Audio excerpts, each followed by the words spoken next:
Gaurkoan, Iruñara salto egin eta Nupeko Euskara taldeko kidea den Patxi Buenorekin egongo gara.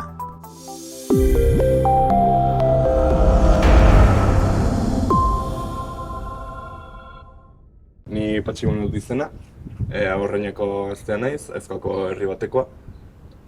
Berez Agarraldako ikastetxean ikasi nuen haur lehen eta derrigorrezko bigarren hezkuntza, baina behin ikasketa horiek bukatuta gure zonaldean ez zegoen euskaraz D ereduan ikasteko aukerarik, berez Iruñera bizitzera etorri izan behar nintzen, eta Iturrama behatxegin egin nuen batxilergoa.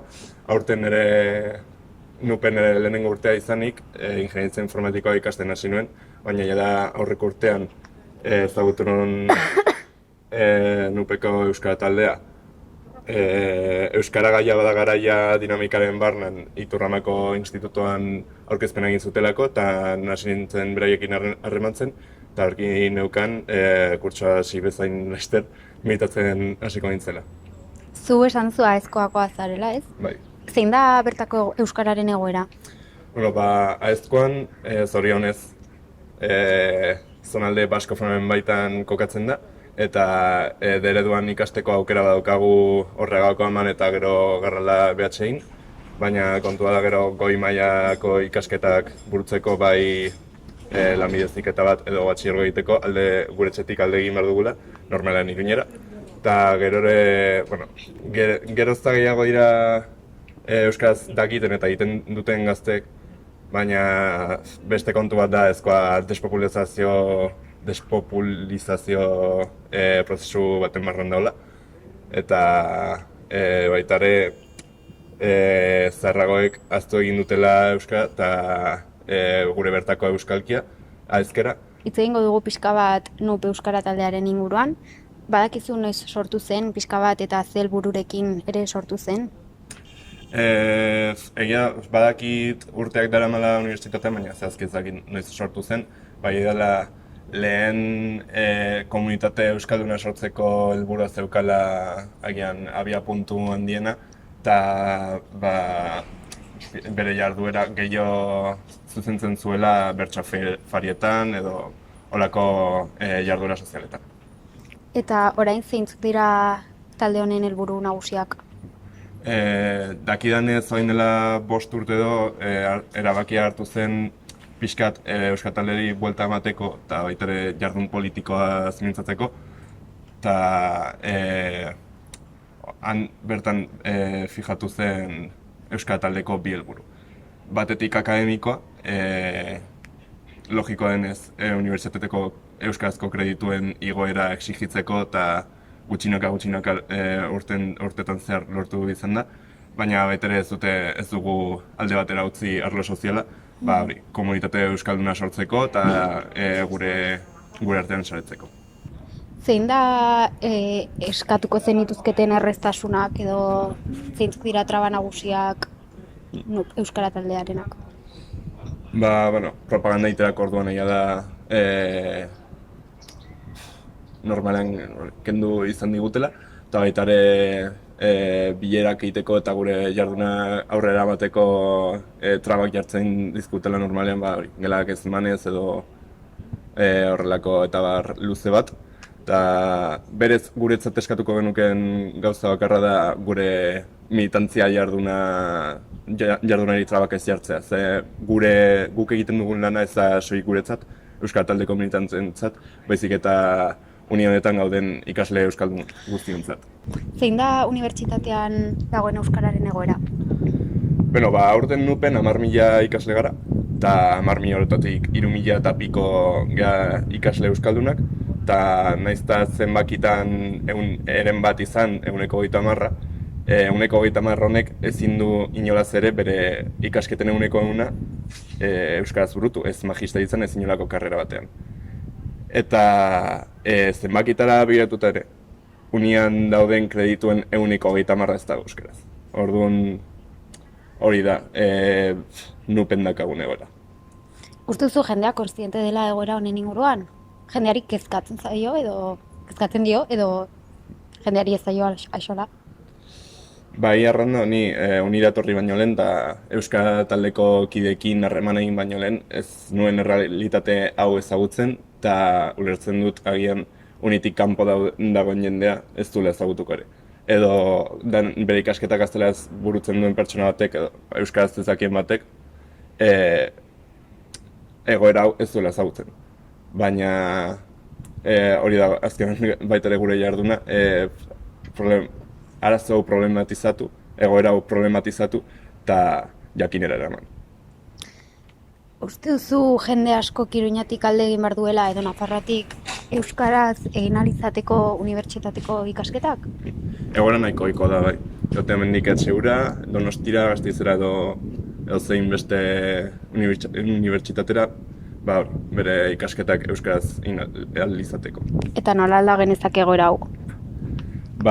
Urtero eskatzen duen bezala, nupen seriotasunez hartzea euskara, seriotasunez hartzea ikasleok egiten ditugun exigentziak, eta hasteko nupeko euskara plana, gehienok ez dutela ezagutuko, ikasleon egoera eta eskaera, benetazko eskarei egokitzea. Martxoaren 23rako manifestazio deialdia egin duzue, zeintzuk dira manifestazio honen xede nagusiak? Bueno, bai, hitzordu garrantzitsua daukagu martxoaren 23an, eta 4-5 alderri nagusi eramango ditugu kaletara. Batetik, gure hezkuntza prozesua unibertsitatean egunean euskaraz burutzeko eskubidea aldarrikatzen dugu.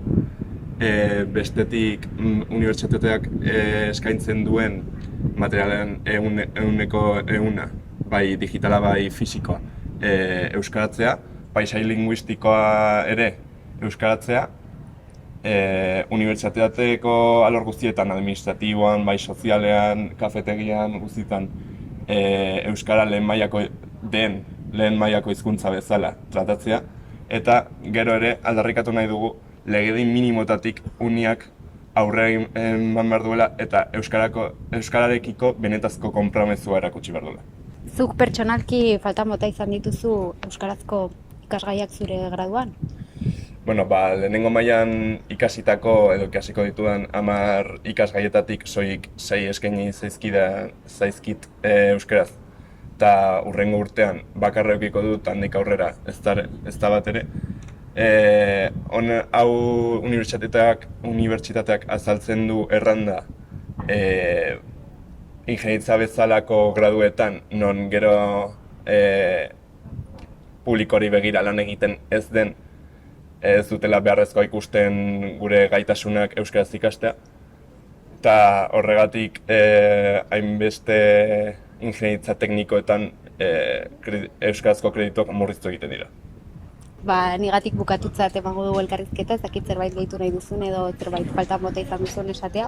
Azu zait esatea, Euskara taldeko militante guztiok eta unibertsitateko ikasle euskaldunok salatu nahi dugu aurten hainbat gradutan euskarak jasan izan duen zapalkuntza eta eman diren atzera pausoak. Adibidez, lehenengo kuatrian, teleko eta biomedikuntzako ingeniaritzetan hainbat ikasgai kendu izan diete euskarazko eskaintzatik, nahiz eta kurtso hasieran matrikulan kreditu horiek euskaraz egin.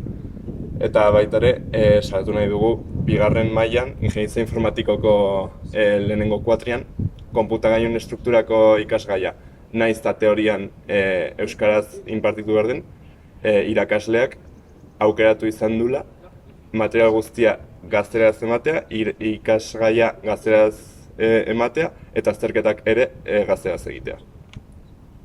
Ni esker elkarrizketa. Zuri. Eskitza batek.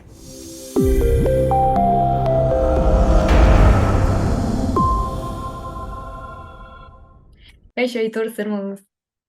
Kaixo, ane, oso ondo. Eskerrik asko gaur gurekin hitz egiteagatik, eta jendeak zu ezagutzen hasteko, zu kantari eta koru zuzendaria zara. Baina, gustatuko litzaidake pixka bat, hasieratik pixka bat errepaso hori egitea, jendea zure ibilbidea nolabait ezagutzeko, ez? Zu orain, kantaritzateko ikasketetan ari zara, baina zure ogibidea berez kantu zuzendaria da, ez? Noiz hasi hasi zen kantatzeko nolabait nahi hori? Oso txikitzatik hasi nintzen, nik Bergarakoa naiz, eta Bergarako musika eskolan hasi nintzen, abesbatzan, bertako aurren abesbatzan, eta hori hasieran abesbatzan hasi nintzen, eta poliki-poliki hasi nintzen ikusten nire umea hotxak, garai hartako hotxak, bere kualidadea zeuzkala, ez? Besteko solotxo batzuk, baina, germena edo guztia hasi zena, aurra abesbatza bat izan zela, ez? Eta hortik poliki-poliki hasi nintzen gehiago abesten, eta ahots aldatu zitzaidanean, eta ikusten zitzaidala, nire lagun guzti, edo futbola, edo kirola, edo gustatzen zitzaidala, eta nire musika gustatzen zitzaidala, hasi nintzen poliki-poliki, niri ere gehien gustatzen zitzaidan arrama horretan sartzen, ez? Eta hortik, 17-18 urte bete nituenean, sartu nintzen Gasteizko kontserbatorioan, ikasteko serioki zentro rekonozidu baten, edo musikako zentru erreglatu baten, kantua ikasten hasteko, eta hori izan zen lehenengo pausoa Gasteizeko kontserbatorioan. Eta horrekin batera garai berdinean eskaini zidaten pare bat koru zuzentzeko aukera, jendea falta zelako, kasualidade asko, ez? Zuzendaria falta izan ziren, eta gaztara osoan nik korutan ibili naizenez, eta jarraitzen duten ez koruetan abesten, esan zidaten ordezkatu nituzken zuzendari horrek. Orduan, bi prozesuen hasierak nahiko hasieran izan zian, baina gutxi gora hori izango zen hasiera. Eta gazteago zinenean, okerrez banago musikalak eta guzti egin zenituen, ez da? Bai, hori beste iragan bada, baina Bergarako musika eskolan hasi nintzenean, hor lehenengo urte haietan, nire ahotsa ikusi zuten umea ahots politan eukala, eta hor Bergarako musika eskolak normalean 2 urtean zehar egite dituzten musikal desberdinak, ez? Eta eukin dituen aukera pare batetan parte hartzeko, eta horietako baten Peter Pan izena zeukan musikal baten protagonista izateko. Baina, esan bezala hori nahiko iragana da, bai. Eta ingazte izan da, jendeari ez dio nolabait arreta ditzen, pertsona ingazte bat koru bat zuzentzen ikustea?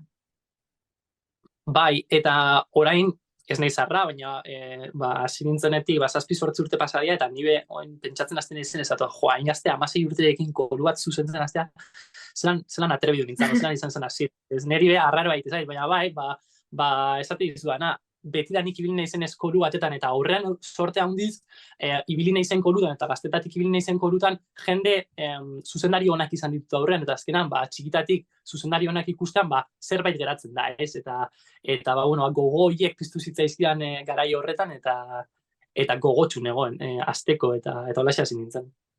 Eta nola izan zen aldaketa hori pasatzea abestetik zuzentzera? Kuriosoa, de hecho, lehenengo zuzendun kolua izan zen nik hasiera batean abesten nuen Bergarako Orfeoi Gaztea, nik gaur egun zuzentzen dut taldea, baina ni Bergarako Orfeoi Gaztean musika eskolan egon da gero kantatu nuen urte askotan zehar, eta eman zidaten gero aukera zuzentzeko. Orduan, ni jasarrita egoten nintzen jarlepu berdinean, zuzendari papela hartuko nuen. Orduan hori netako, hasiera baten izan zen fiskat shock modukoa, baina gero oso polita izan da, eta talde oso polita da, errez lan egiten da beraiekin, eta gaur egun plazerra da zuzentzea. Eta nola zuzentzen da koru bat? Osea, nik uste hau dela, nolabait jendeari arreta asko ditzen dion gauza bat, ez? Beti ikusten dugulako zuzendariak egiten duena eta baina ez dugu lertzen berez nola zuzentzen den edo zer egin behar duen zuzendariak. Guztiz, lehenengo behar dana da bai ala bai da, eta nik ez daukadana, ze esatizut, nik kantua ikasten ari naiz, kantu profesionala ikasten ari naiz musikenen, kantuko karrera, baina nire ogibidea bada zuzendaritza, ez? Zergatik, lehen esan dizuagatik, txikitatik ibili naiz korutan, eta pare bat kasualidadengatik koruk zuzentzen hasi nintzen, eta, ez naiz zuzendaririk onena, ez da gutxiagorik ere ez, baina, bada jardera bat, gustura hitzen naizena, eta nirek lan egiten dutena, ez dut, nolabait balio dudala, ez koru handiak zuzentzeko, baina nik nabienetan aritzeko bezain beste bai.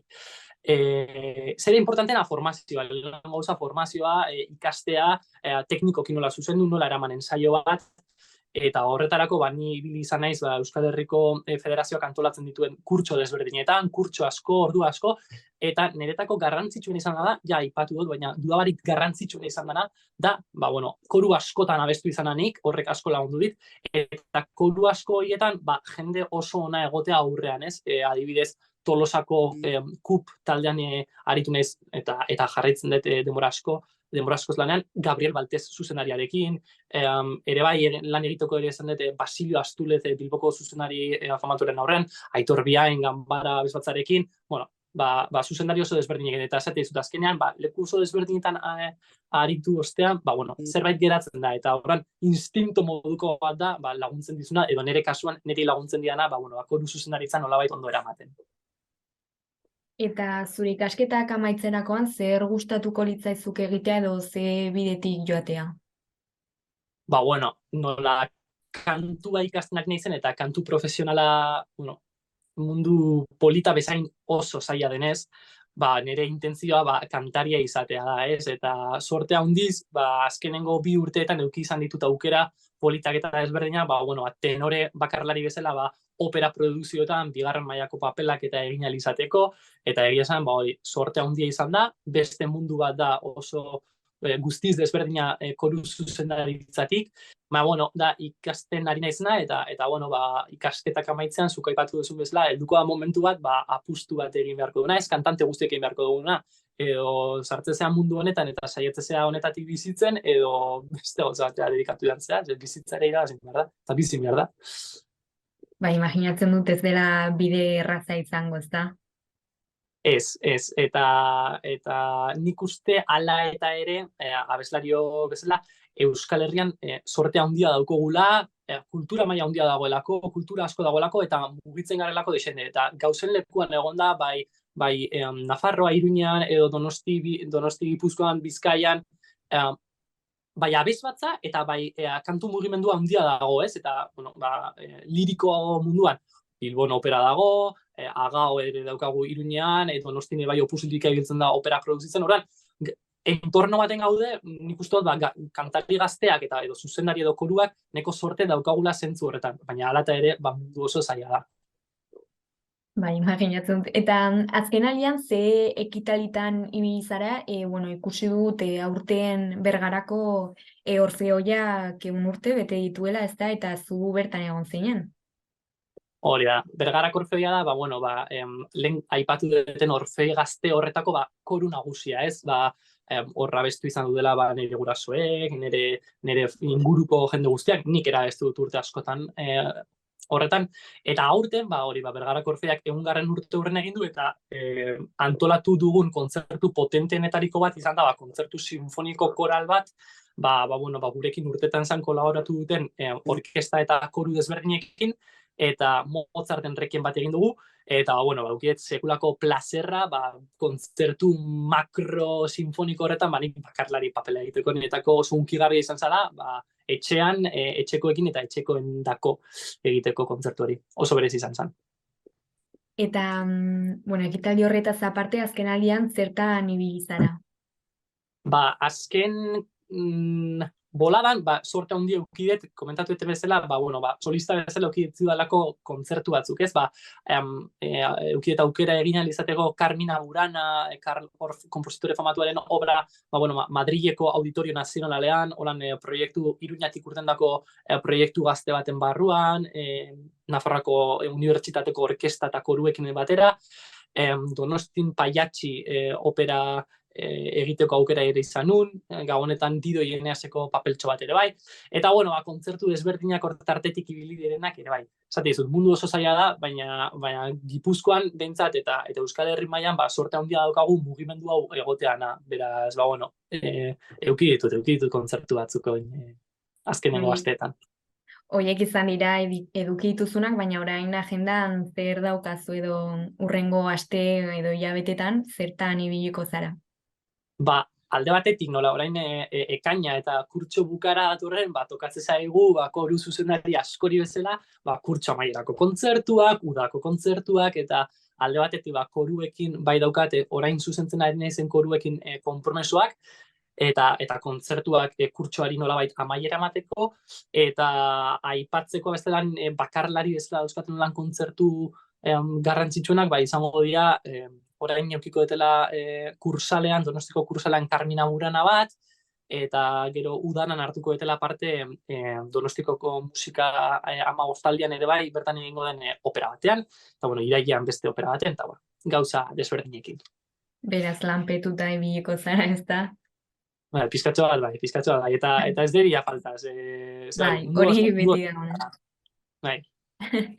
Eta zer esango zenuke dela zure, ogibide horretatik gehien gustatzen zaizuna edo bereziena iruditzen zaizuna? Neri, abeslari bezala esaten dira, ezta?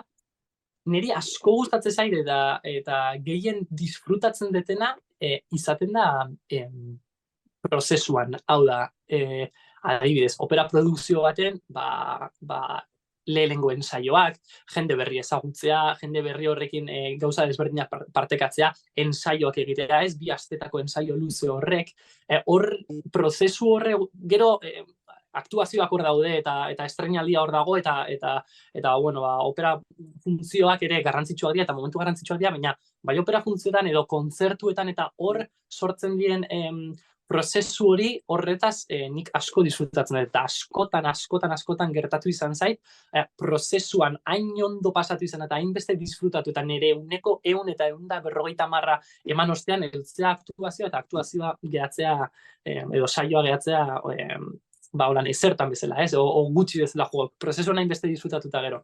Baina hori, niretako berezina askotan hori izaten da, prozesu hori bizitzeana. Eta, nire ustez, operarekin nolabaiteko aurreiritzia dago, nolabait askotan pentsatzen dugulako ez dela, gazteen interesekoa edo, zer uste duzu horren inguruan zure esperientzian oinarrituta nola ikusten duzu hori? Niri guztiz, danetik gertatu zait zentzu horretan, nik nire lagunak ere eraman izan ditute opera ikustera edo kontzertu klasiko serioak ikustera. Egia da, genero, nolabait, entre comillas, espero da hanka esartzea, baina elitista bezala dela, ez? Zoaz, sala batera, isilik egon behar da, ezin da egin txalo bukara arte, topiko asko daude, egiak dienak eta ezin dienak ebitatu, zego horrelaxe da, eta tradizioa holaxe mantendu delako, ez? Jende badago horrekin ados dagoela, eta onartzen duna, eta bestatzuk ez daudenak hain ados, eta beste mota batutako gauzak proposatzen dituztenak. Niri danetik gertatu zait. Eta oso kuriosoa, azkenengo baten, olako produkzio batera, 3 lagun eraman ditun, eta oso kurioso izan zen, nik esaten, honek urtengo dira, sekulako aurpegiekin aspertuta, ez da, eta guztiz kontrakoa izan zen. Beraien dako oso kuriosoa izan zen, adibidez, eurek izan ziaten, ikustea auditorio bat hain beteta, oso beteta ikustea auditorio bat, ja, impactatzen du, ez da, pandemia ere bizi izan dugu, eta horko gauzak ere, horko efektuak ere badauzko garenik, baina nire lagunei asko impactatu zitzaien auditori bat hain beteta ikustea, olako musika eta abeslariak horrelako akrobaziak egin alizatea, eta gero bukaerako txalo adibidez, eukimen esperientzia bat erain gutxi, horrik oso kuriosoa pentsatu zitzaiana. Baina bai da aurre igitzi asko dituen ambitu bat, eta nolabait gu abeslari gazteok, eta mundu horretan gabizen duen gazteon helburutakoa da hori aldatzea edo beste forma bat ematea horri kultura aldatu dadin eta hori mantendu dezagun, ez? Bai, amaitzen joateko orduan zer esango zenioke nola jendeari, batez ere jende gazteari, horrelako ekitaldietara edo, operara gerturatzeko. Bildurra eman arren zenik imaginatzen dezuk ez badazu inoiz opera bat ikusi eta ez bada zure gustokoa eta ez bada zure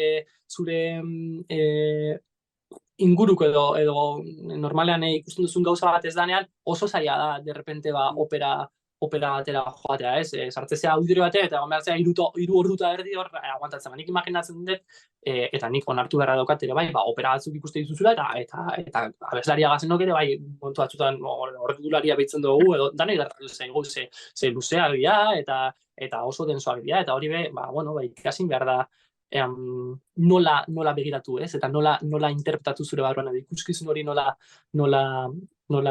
bizi zure barruan.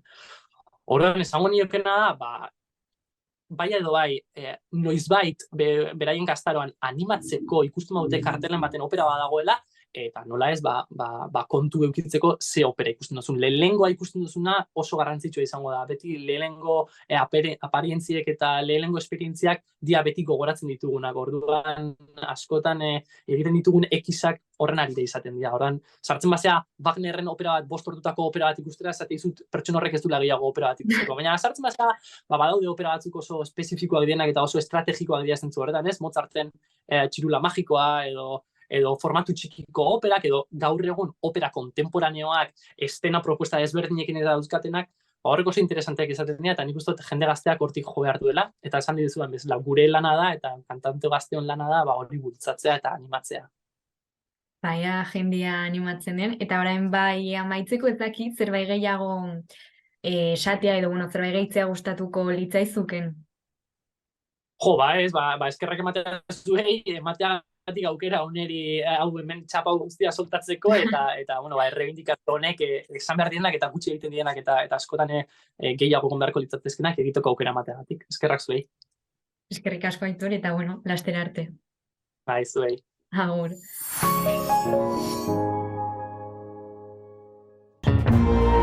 Gobierno de Navarra. Nafarroako gobernua.